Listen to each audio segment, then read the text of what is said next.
നമസ്കാരം. ADM നവീൻ ബാബു എന്ന പേര് നിങ്ങൾ മറന്നു കാണില്ലല്ലോ അല്ലേ? PP ദിവ്യ എന്ന രാഷ്ട്രീയക്കാരിയും ഓർമ്മയുണ്ടായിരിക്കും. അപ്പോൾ PP ദിവ്യ എന്ന രാഷ്ട്രീയക്കാരി ADM നവീൻ ബാബുവിൻ്റെ യാത്രയയപ്പ് ചടങ്ങിലേക്ക് മഴയൊക്കെ ഇരച്ചു വരത്തില്ലേ, അങ്ങനെ ഇരച്ചു കയറി ചെന്നു. എന്നിട്ട് വലിയ ധാർഷ്ട്യത്തോടുകൂടി അഹങ്കാരത്തോടു കൂടിയിട്ട് ADMനെതിരെ കുറേ ആരോപണങ്ങളൊക്കെ ഉന്നയിച്ചു. ADM കൈക്കൂലിക്കാരനാണ്, കള്ളത്തരം കാണിച്ചു, അതിന് തെളിവുകൾ തൻ്റെയിലുണ്ട്, വൈകാതെ തന്നെ ആ തെളിവുകൾ ഹാജരാക്കും, നടപടിയെടുക്കും, അങ്ങനെയൊക്കെ പറഞ്ഞ് അദ്ദേഹത്തിൻ്റെ യാത്രയയപ്പ് ചടങ്ങാണെന്ന് പോലും ആലോചിക്കാതെ അത്രയും ആൾക്കാരുടെയും സഹപ്രവർത്തകരുടെയും ഒക്കെ മുമ്പിൽ വെച്ചിട്ട് അദ്ദേഹത്തെ നാണം കെടുത്തി. എന്നിട്ട് ഞാൻ പോവുകയാണ് എന്ന് പറഞ്ഞിട്ട് അവിടെ നിന്ന് ഇറങ്ങിപ്പോയി.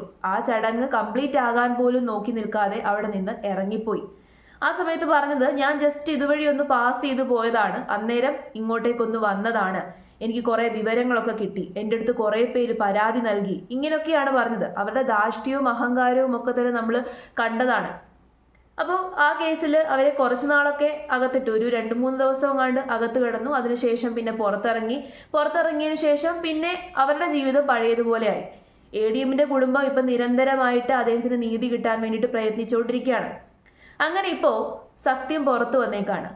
ADM കൈക്കൂലി വാങ്ങിച്ചിട്ടില്ല എന്നും PP ദിവ്യ മനഃപൂർവ്വം ആസൂത്രണം ചെയ്താണ് അവിടേക്ക് പോയത് എന്നുള്ളതിനും തെളിവുകൾ കിട്ടിയിട്ടുണ്ട്. കൂടാതെ തന്നെ കളക്ടർ PP ദിവ്യയെ കൈയൊഴിഞ്ഞു. കളക്ടർ പറയുന്നത് കളക്ടർ PP ദിവ്യയെ ക്ഷണിച്ചിരുന്നില്ല എന്നാണ്.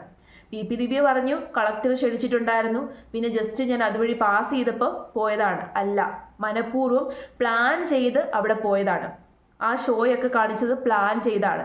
എന്നിട്ട് PP ദിവ്യ തന്നെയാണ് ആ വീഡിയോ എടുപ്പിച്ചതും ആ വീഡിയോ പബ്ലിഷ് ചെയ്തതും. അപ്പോൾ ഏതായാലും നമുക്ക് അതിൻ്റെ ആ ഒരു വാർത്തയൊന്ന് കേട്ടു നോക്കാം. യാത്രയയപ്പ് ചടങ്ങിൽ ADM നവീൻ ബാബുവിനെ പരസ്യമായി അപമാനിക്കാൻ PP ദിവ്യ ആസൂത്രിത നീക്കം നടത്തിയതായി മൊഴികൾ.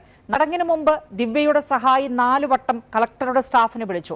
പരിപാടി ചിത്രീകരിക്കാൻ ആവശ്യപ്പെട്ടതും വീഡിയോ കൈപ്പറ്റിയതും ദിവ്യയെന്നാണ് കണ്ണൂർ വിഷൻ പ്രതിനിധികളുടെ മൊഴി. ഇത്രയേറെ ആസൂത്രണം നടത്തിയിട്ടും വഴിയെ പോകുമ്പോൾ പരിപാടിക്കെത്തിയെന്നായിരുന്നു ദിവ്യയുടെ പ്രസംഗം. അന്വേഷണ റിപ്പോർട്ടിന്റെ പകർപ്പ് ഏഷ്യാനെറ്റ് ന്യൂസ് പുറത്തുവിടുന്നു. പെട്രോൾ പമ്പ് അനുമതിക്കായി നവീൻ ബാബു കൈക്കൂലി വാങ്ങിയതിന് ഒരു തെളിവുമില്ലെന്നാണ് റിപ്പോർട്ടിലെ കണ്ടെത്തൽ. Asianet news big exclusive. അന്ന് ADMന്റെ കാര്യം എല്ലാവരുടെ അടുത്തും വൈറലായ സമയത്ത് ഈ PP ദിവ്യയുടെ പാർട്ടിക്കാർ പറഞ്ഞത്, ഇനി PP ദിവ്യയെ ഒരിക്കലും സപ്പോർട്ട് ചെയ്യില്ല, പാർട്ടിയിൽ നിന്ന് PP ദിവ്യയെ തരം താഴ്ത്തി, അവരുടെ പൊസിഷനൊക്കെ തന്നെ അവർ രാജിവെച്ചു, അങ്ങനെ മൊത്തത്തിൽ പാർട്ടി PP ദിവ്യയെ തള്ളി പറഞ്ഞിരുന്നു. പക്ഷെ ഇപ്പോൾ അവർക്ക് പഴയ പോലെ എല്ലാം കിട്ടിയിട്ടുണ്ട്, എല്ലാ സുഖ സൗകര്യങ്ങളും കിട്ടി, എല്ലാ കാര്യങ്ങളും കിട്ടി. എന്നാൽ ഇവർ മനഃപൂർവ്വം അപമാനിച്ച ADMന്റെ കാര്യമോ, അദ്ദേഹത്തിൻ്റെ അവസ്ഥയോ? അദ്ദേഹത്തിൻ്റെ കുടുംബത്തിനാണ് എല്ലാം നഷ്ടപ്പെട്ടത്. അദ്ദേഹത്തിന് ശരിക്കും പറഞ്ഞു കഴിഞ്ഞാൽ നീതി കിട്ടിയോ? ഇല്ല. എല്ലാവരും ചേർന്ന് ആ കേസ് ഒതുക്കി തീർത്തു. ഇപ്പം ഇത്രയും തെളിവുകൾ പുറത്തു വന്നിട്ടും പ്രത്യേകിച്ച് ഗുണമൊന്നുമില്ല. PP ദിവ്യയെ എന്തായാലും അറസ്റ്റ് ചെയ്യാൻ പോകുന്നില്ല, അവർക്കിനി ശിക്ഷയൊന്നും കിട്ടാനും പോകുന്നില്ല. അവർക്ക് ജാമ്യം കിട്ടി, അവർ പുറത്തിറങ്ങി. അവർ അനുഭവിക്കേണ്ട ശിക്ഷ എന്ന് പറയുന്നത് 7 ദിവസമായിരുന്നു, അത് കഴിഞ്ഞു. ഇപ്പോഴും അവരെ സപ്പോർട്ട് ചെയ്യാൻ വേണ്ടിയിട്ടാണ് ആൾക്കാർ.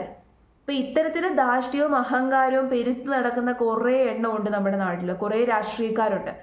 ആ രാഷ്ട്രീയക്കാർക്ക് ഇപ്പോൾ ഒരു ബലമായി. എന്ത് ചെയ്തു കഴിഞ്ഞാലും ഒരു കുഴപ്പമില്ല, പാർട്ടി സപ്പോർട്ട് ചെയ്തോളും, നിയമം സപ്പോർട്ട് ചെയ്തോളും, പോലീസുകാർ സപ്പോർട്ട് ചെയ്തോളും. ഒരു പാവ മനുഷ്യൻ, അദ്ദേഹം ഒരു തെറ്റും ചെയ്തിട്ടില്ല, സർവീസിലിരുന്ന സമയം മുഴുവനായിട്ട് സത്യസന്ധമായിട്ടാണ് ജോലി ചെയ്തത്. അദ്ദേഹത്തിനെതിരെ ഒരു തെളിവുകളും ഇതുവരെയും ആർക്കും ഹാജരാക്കാൻ സാധിച്ചില്ല. അദ്ദേഹം ഇത്രയും നാളും അഴിമതി കാണിച്ചതിനായിട്ടുള്ള ഒരു തെളിവുകളും ആർക്കും ഹാജരാക്കാൻ വേണ്ടി സാധിച്ചില്ല. PP ദിവ്യ തന്നെ പറഞ്ഞു അവരുടെ കയ്യിൽ തെളിവുണ്ടായിരുന്നത്. എന്തിയ തെളിവ്? എന്നാൽ തെളിവ് ഹാജരാക്കട്ടെ. കൈക്കൂലി വാങ്ങിച്ചു എന്ന് പറഞ്ഞു, കൈക്കൂലി വാങ്ങിച്ചതിൻ്റെ തെളിവ് എന്തി? അദ്ദേഹത്തിൻ്റെ ബാങ്ക് സ്റ്റേറ്റ്മെൻറ്റോ എന്തെങ്കിലും ഒരു കാര്യം അവർക്ക് ഹാജരാക്കാൻ വേണ്ടി സാധിച്ചോ? ഇല്ല. ഇപ്പം അന്വേഷിച്ചപ്പോഴും അന്വേഷണത്തിൽ അദ്ദേഹത്തിനെതിരെ ഒരു തെളിവുമില്ല, ഒന്നും ഹാജരാക്കാനില്ല. അപ്പം ഒരു തെളിവും ഇല്ലാതെ, യാതൊരു രീതിയിലുള്ള പ്രൂഫും ഇല്ലാതെയാണ് വന്ന ആ ആരോപണമൊക്കെ നടത്തിയത്. അന്ന് അദ്ദേഹത്തെ അപമാനിക്കണം, അദ്ദേഹത്തെ മനഃപൂർവ്വം നാണം കെടുത്തണം എന്നുള്ള ലക്ഷ്യത്തോടു കൂടിയിട്ടാണ് അവർ തന്നെ ആ വീഡിയോ എടുത്ത് അത് പബ്ലിഷ് ചെയ്തത്. സോഷ്യൽ മീഡിയയിൽ വൈറലാകുന്നതോടു കൂടിയിട്ട് എല്ലാവരും എന്താണ് വിചാരിക്കുന്നത്? ഓ, നവീൻ ബാബു എന്ന് പറയുന്ന ADM കൈക്കൂലി വാങ്ങിച്ചു, അദ്ദേഹം ഇത്തരക്കാരനായിരുന്നല്ലോ എന്നുള്ള രീതിയിലെ സംസാരം ആവത്തുള്ളായിരുന്നു. നവീൻ ബാബു ജീവിച്ചിരിപ്പുണ്ടായിരുന്നെങ്കിൽ ഇത് വേറൊരു രീതിയിലേക്കായിരുന്നേനെ വരുന്നത്. നവീൻ ബാബു കൈക്കൂലിക്കാരനായതിനെ, നവീൻ ബാബു അഴിമതിക്കാരനായതിനെ. പക്ഷേ അദ്ദേഹത്തിന്റെ ജീവൻ പോയത് കൊണ്ടാണ് ഇപ്പോൾ ഈ രീതിയിൽ കാര്യങ്ങൾ മാറിയത്. ഇല്ലായിരുന്നുണ്ടെങ്കിൽ പി ദിവ്യ വിചാരിച്ചിരുന്ന കാര്യങ്ങളൊക്കെ നടന്നേനെ. അദ്ദേഹത്തെ നാണം കെടുത്താനും അദ്ദേഹത്തെ തരം താഴ്ത്താനും വേണ്ടിയിട്ടാണ് മനഃപൂർവ്വം അവരിങ്ങനെ ഒരു പരിപാടി കാണിച്ചത്. ആ ആസൂത്രണത്തിന്റെ തെളിവുകൾ കിട്ടിയിട്ടും അവർക്കെതിരെ ഒരു ചെറുവിരൽ പോലും അനക്കാൻ ആരും തയ്യാറാകുന്നില്ല.